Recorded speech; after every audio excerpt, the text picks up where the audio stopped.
The Adewale mansion in Victoria Island, Lagos, stood like a jewel against the Atlantic coastline. 3 stories of white marble, fountains that danced at sunset, and gardens where jasmine perfumed every breeze. Zainab Adewale had grown up believing these walls meant safety. She was 17 when her father, Dr. Kunal Adewale, collapsed during a business dinner, his heart giving out before the ambulance could navigate Lagos traffic. The funeral drew hundreds. Politicians, business moguls, family friends. But Zainab only remembered the hollow feeling in her chest as they lowered his casket into red earth. Her stepmother Majib stood beside her in black lace, dabbing at dry eyes with a handkerchief, whispering condolences to guests with a performance so convincing that even Zainab almost believed the woman grieved. Almost, because 3 days after the burial, when the last visitor had left and the house fell silent, Majib's mask cracked like cheap porcelain. "Your father's accounts are frozen pending probate," Majib announced over breakfast, her voice stripped of its former sweetness. "Until then, we must make adjustments." The adjustments began small. Zainab's driver was dismissed, her credit cards canceled. "We're tightening belts," Majib explained with a smile that didn't reach her eyes.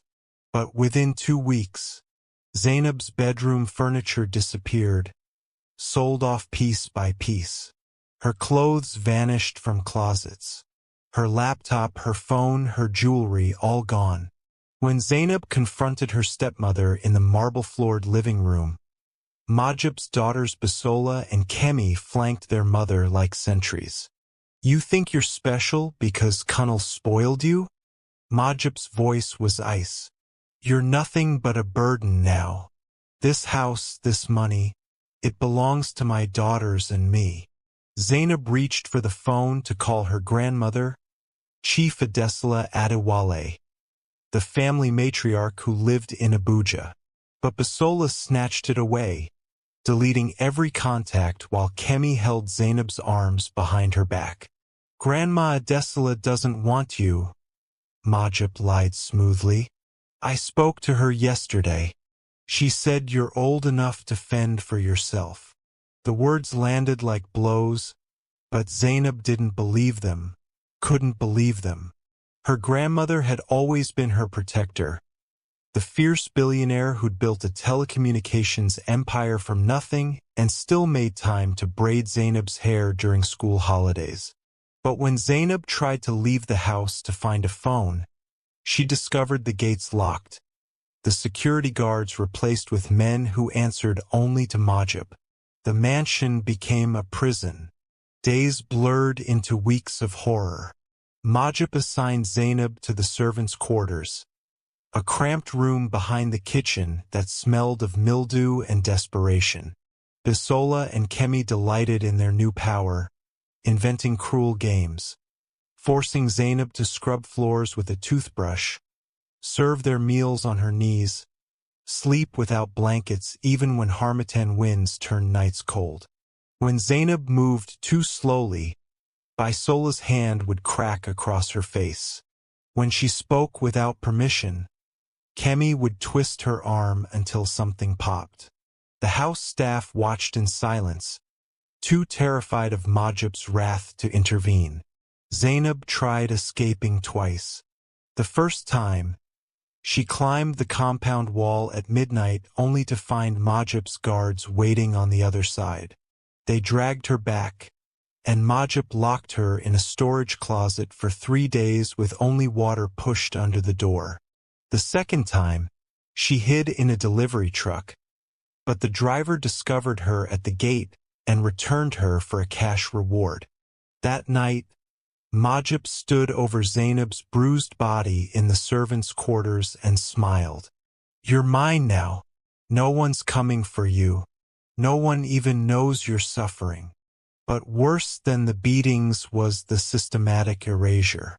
Majib forged documents declaring Zainab mentally unstable, created fake police reports claiming she'd stolen family heirlooms, spread rumors through Lagos society that Kunnal's daughter had become a drug addict and run away. When distant relatives called asking about Zainab, Majid performed her grief perfectly. "We've tried everything, but she won't accept help. We pray for her daily." 6 months into her captivity, Zainab overheard Majid on the phone in the study, discussing plans to have her permanently committed to a psychiatric facility. "She knows too much about the accounts," Majid hissed to someone. "Once she's declared incompetent, I can liquidate everything." That night, with her ribs still aching from Kemi's latest beating, Zainab made her choice. She waited until the house slept, then used a kitchen knife to pry open her window. The drop to the garden below was 12 feet. She landed hard, feeling something crack in her ankle, but adrenaline pushed her forward. She limped through the jasmine gardens she'd once loved, scaled the wall where the security camera had a blind spot, and dropped into the Lagos night. Behind her, the mansion's lights blazed like a beautiful lie. Ahead, the city stretched dark and unknown. Zainab had no phone, no money, no identification. Majid had destroyed it all. She had only her father's old t-shirt on her back and a desperate hope that if she could just reach Abuja, just find her grandmother, everything would be okay. She didn't know that Majid had already poisoned that well, sending forged letters to Chief Adesala claiming Zainab had run away with a boyfriend and wanted no family contact. She didn't know her grandmother was already searching, already disbelieving Majid's lies. She only knew she had to run. The streets of Lagos swallowed Zainab whole. That first night, she limped through Victoria Island's emptying roads, her broken ankle throbbing with each step, searching for help that never came. Pedestrians crossed to the other side when they saw her bloodied face and torn clothing. A taxi driver laughed when she begged for a free ride to Abuja. "Go find your madness somewhere else," he said, speeding away. By dawn, she'd collapsed behind a dumpster in Lekki, where the smell of rotting food mixed with exhaust fumes, and she finally understood how completely Majid had destroyed her. No identification meant no bank access, no hospital treatment, no way to prove she was Dr. Kunnal Adewale's daughter. No phone meant no contact with anyone who'd known her before. And Majid's false police reports meant that approaching authorities would lead straight back to the mansion, or worse, to arrest. Zainab learned the rhythms of survival quickly because she had no choice. She discovered that restaurants on Admiralty Way threw out perfectly good food around midnight, that construction sites offered shelter from rain, that blending into invisibility kept her safer than standing out. Other street people taught her the unwritten rules. Never sleep deeply, always know your exits, trust no one completely. She met Mama Ngozi, an older homeless woman who shared her cardboard territory behind the dumpster, and showed her which police officers would harass them and which would look away. "What's a girl like you doing out here?" Mama Ngozi asked one evening, studying Zainab's face in the fading light. Even 3 months into homelessness, Zainab still carried traces of her former life. The way she spoke, the straightness of her posture. "Running from people who want me dead," Zainab answered, which was true enough. Mama Ngozi nodded, asking nothing more. That was the street's mercy. Everyone carried secrets too heavy to share. The days blurred into a haze of hunger and exhaustion. Zainab's body, once healthy from good food and comfortable sleep, withered. Her hair, which her father used to say shone like polished mahogany, became matted and dull. Infections from untreated cuts left scars across her arms and legs. But something inside her refused to break completely. On her worst nights, shivering behind the dumpster while rain pounded the pavement, she'd whisper her father's favorite saying, "The sun doesn't apologize for rising." She'd remember her grandmother's fierce hugs, the smell of Chief Adesola's perfume, the certainty in the old woman's voice when she'd say, "You're an Adewale, and Adewales don't quit." Those memories became Zainab's lifeline when everything else had been stripped away. Meanwhile, 300 kilometers north in Abuja, Chief Adesola Adewale was waging her own war. The billionaire matriarch had built her telecommunications empire by trusting her instincts, and every instinct screamed that something was wrong with Majib's story. The forged letters claiming Zainab had run away felt wrong. The handwriting looked practiced, the words sounded hollow. Adesola had tried calling Zainab's phone dozens of times, only to find it disconnected. When she'd shown up unannounced at the Lagos mansion 6 months after Kunal's death, Majib had performed beautifully. Tears, wringing hands, a mother's despair over an ungrateful stepdaughter. She became so angry after her father's passing, Majib had said, dabbing at her eyes. Started using drugs, stealing from us. We tried to help, but she vanished one night. We filed missing person reports, hired private investigators. Nothing. But Adesola noticed things. The way Bisola and Kemi smirked when they thought no one was watching. The nervous glances from household staff who used to adore Zainab. The fresh paint in what used to be Zainab's bedroom, covering something up. Most tellingly, when Adesola had demanded to see Kunal's financial records, Majib had suddenly become evasive, claiming everything was tied up in probate and too complicated to explain. That night, driving back to Abuja in her Mercedes, Adesola had made a decision. She'd spent 50 years building an empire by knowing when people were lying, and Majib reeked of deception. If her granddaughter was out there somewhere, Adesola would find her. She hired Chukwudi Okonkwo, the best private investigator in Nigeria, a former police detective who specialized in cases others had given up on. "Find my granddaughter," Adesola told him in her Abuja office, sliding a photograph across the mahogany desk. "I don't care how long it takes or what it costs. Find her." Chukwudi spent 18 months following dead ends. He interviewed Zainab's former school friends, who'd been told she'd transferred abroad. He tracked down household staff Majib had dismissed, who whispered stories of screaming behind locked doors and a young woman who'd stopped appearing at windows.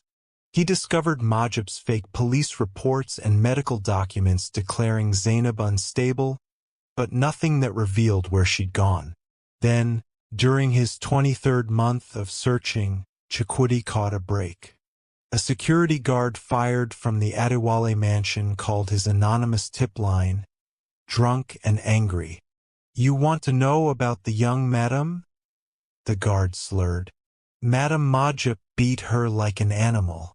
All of them did. I saw her climb the wall that night, injured and crying. Headed toward Lekki Phase 1. That's all I know." Chukwudi mobilized immediately, distributing Zainab's photograph to every homeless shelter, soup kitchen, and street outreach program in Lekki. He walked the streets himself for days, showing the picture to anyone who'd look. Most people shook their heads or ignored him. But on a sweltering Tuesday afternoon, Mama Ngozi squinted at the photograph and recognition flickered across her weathered face.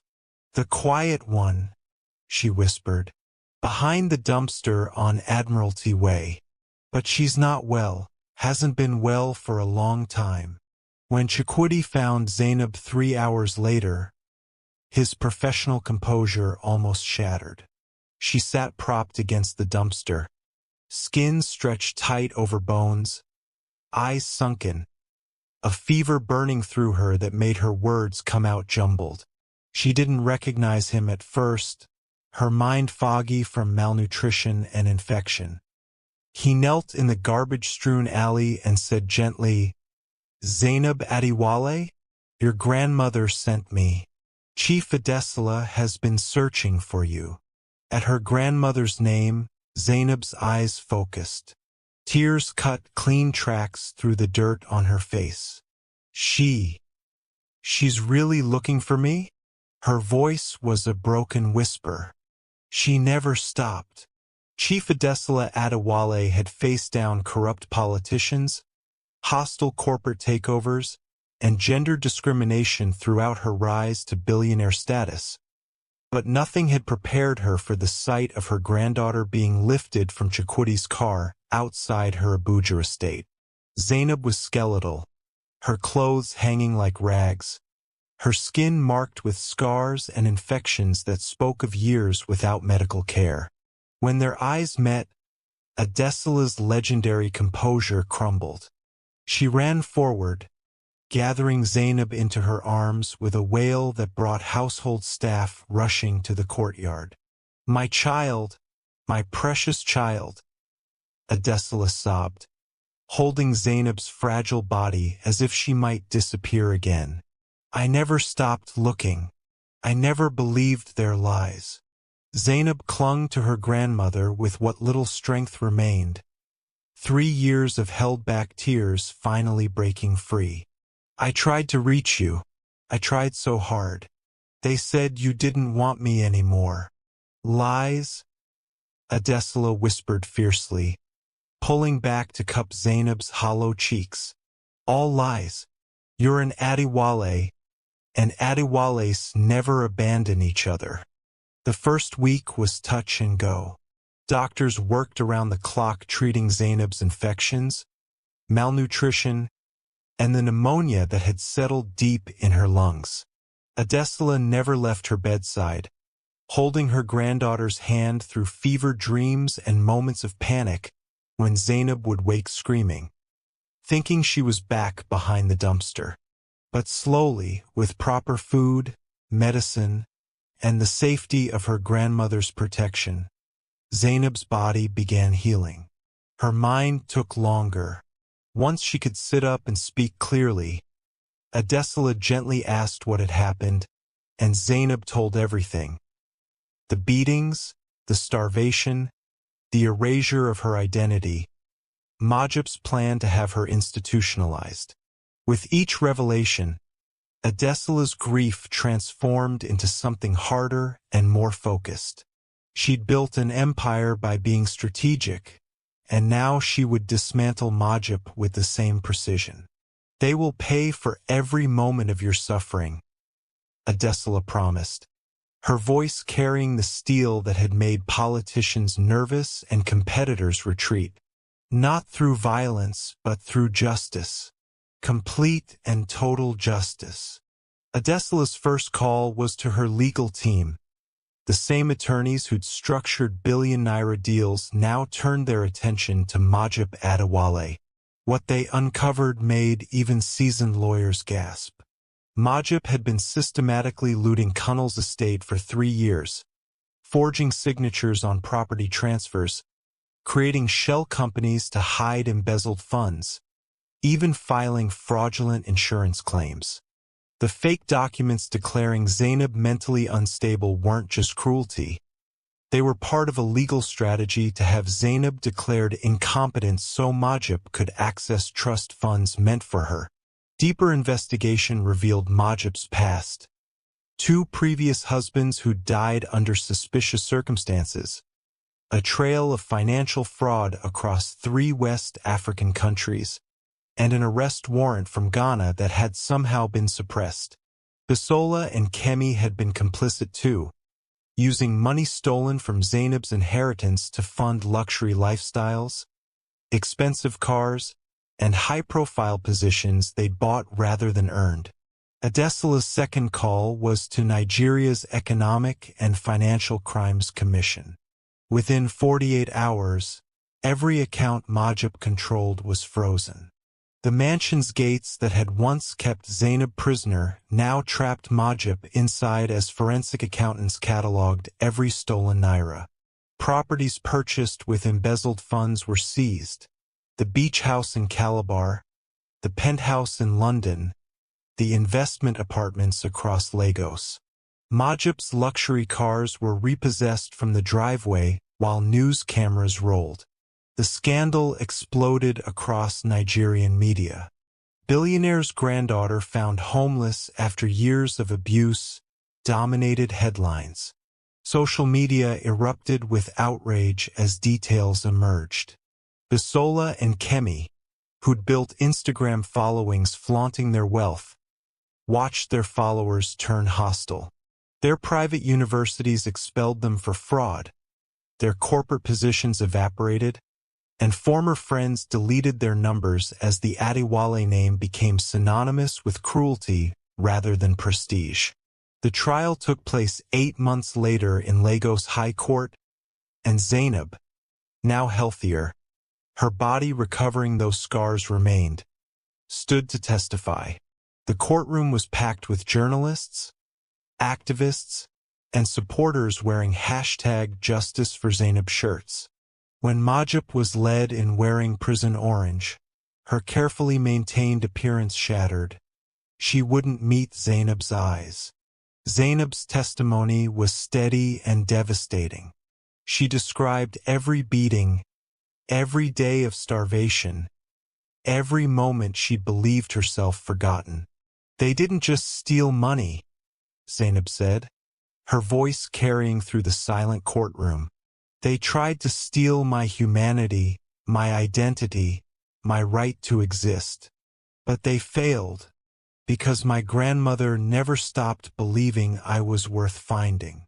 The evidence was overwhelming. After 3 days of testimony, the judge delivered the verdict. Majid was sentenced to 25 years for fraud, embezzlement, identity theft, and abuse.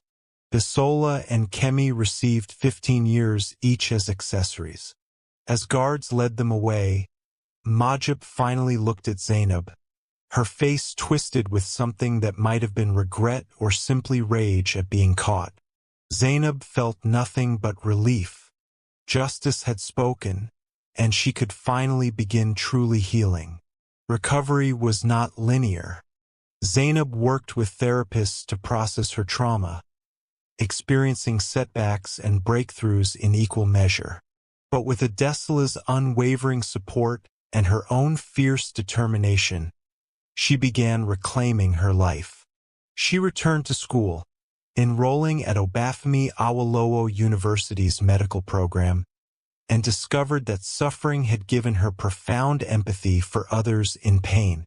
She graduated top of her class 4 years later, specializing in emergency medicine. But Zainab knew her purpose extended beyond hospital walls.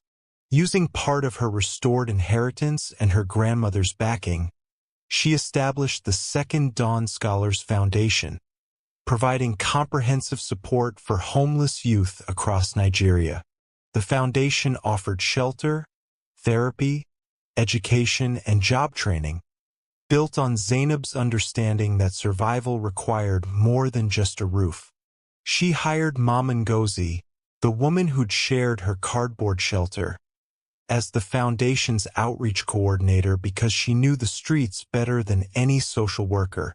Today, 5 years after that reunion in Abuja, Zainab stands in her white coat at Lagos University Teaching Hospital, saving lives as a medical resident, while her foundation has helped over 3,000 young people escape homelessness. Chief Adesola, now in her 70s, serves as the foundation's chairperson, her business acumen ensuring its growth and sustainability. They work side by side, two Adewale women who refused to let cruelty have the final word. The story of the billionaire grandmother who found her lost granddaughter living behind a dumpster has become more than just a tale of rescue. It's become a testament to the power of love that doesn't quit justice that doesn't compromise, and hope that survives even in garbage-strewn alleys. Zainab often visits the dumpster in Lekki where Chakudi found her, now transformed into a memorial garden and the site of Second Dawn's first shelter. She tells her story to new residents, young people recently rescued from their own nightmares, and always ends the same way. You are not your circumstances. You are not what was done to you. You are precious. You are worthy. And your story isn't finished yet. If this story moved you, hit that like button and subscribe to hear more stories of resilience and redemption. Share this video with someone who needs to remember that no matter how dark the night, dawn always comes. Drop a comment telling us what lesson touched your heart most, because your engagement helps these powerful stories reach others who need hope. Remember, every homeless person you pass has a story, and every act of kindness might be the hand that pulls someone from their dumpster into their destiny. In the end, this story whispers an eternal truth, that love is the strongest force we possess, capable of crossing any distance and surviving any cruelty. Chief Adesala's refusal to stop searching and Zainab's determination to transform pain into purpose remind us that our lowest moments don't define us. Our choices afterward do. When you encounter someone broken by life, remember Zainab behind that dumpster. Choose empathy over judgment. Choose action over indifference. Because inside every struggling soul is someone's precious grandchild, someone's beloved child, someone worthy of a second dawn. You have the power to be someone's miracle today. Use it wisely, use it generously, and watch how love multiplies when we refuse to let cruelty win.